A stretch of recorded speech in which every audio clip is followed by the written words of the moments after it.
Hi friends, Dyson here and welcome to Thailand Arts.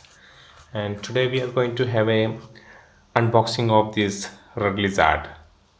So because why I'm going for an unboxing particularly for this one, even though I had a fetus and I never gone for a unboxing, is I'm not finding any reviews or proper unboxing for this Red Lizard. So let's see what is inside. So I already opened this because I was a bit curious, and inside you can see a hotend. And if you're familiar with the 3D printers, you already know this hotends are what melts the filament and push through so that we can get a nice melted plastic for printing. So why did I go for this is this one, the printer I got is a DIY 3D printer, and I have named it Craftman. So this one I'm planning to go for a tool changer. So it already got a fetus dragon hotend installed to one head, and I want a bit similar one. And while I gone through internet, I finding this one is a bit cheaper. At the same time, it kind of almost the same as the fetus dragon hotend. So we'll go into it later. So first of all, let's see what is inside the box. So it also comes with a very good, well explained user manual. So it is given step by step installation guidelines and dimensions. And if you want to dismantle it and want to check, or if you want to go for a repair, again it will help, so don't lose it. And for the design of your head also, it may come handy dimensions. The what else inside? So one ratchet is there.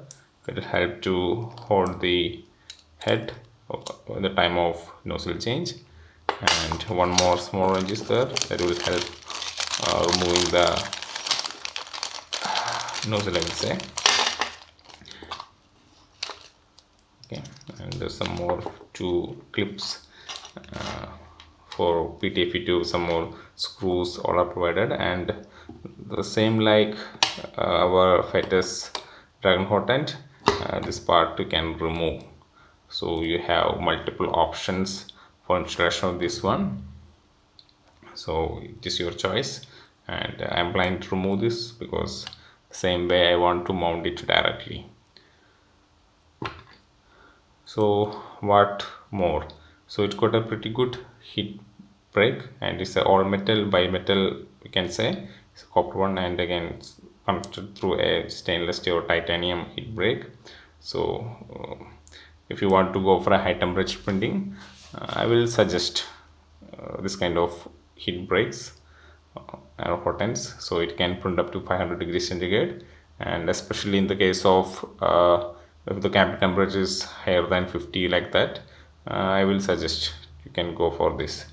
So once, as I told, it is a copper heat block, and it's currently fitted with 0.4 mm nozzle, and I believe these radiators are made of aluminum, and the centerpiece is made of copper. And unlike spider and everything, it is the heat break is directly welded to the heat radiators at the center, the copper radiator. So it is bit kind of more efficient in dissipating the heat. The same can check with the dragonfly or dragon hotend. Okay, so both are standard one, and you can, for both version, you can find this high flow models. So for this Red Lizard is a V5 hotend, sorry, it's a K1 hotend. And for Red Lizard you got one more option like aluminum block, which is bit cheaper, and you can't print 500 up to 500 degrees centigrade if you are going for aluminum one. And everything else is kind of same. And if you are familiar with hotends, you will find everything is same only.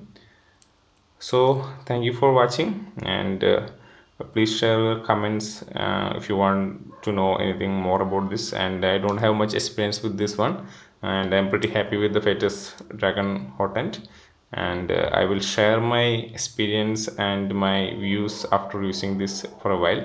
So if you want to get the further updates on this hotend, please try to subscribe, and if you like this video, kindly give a thumbs up and share.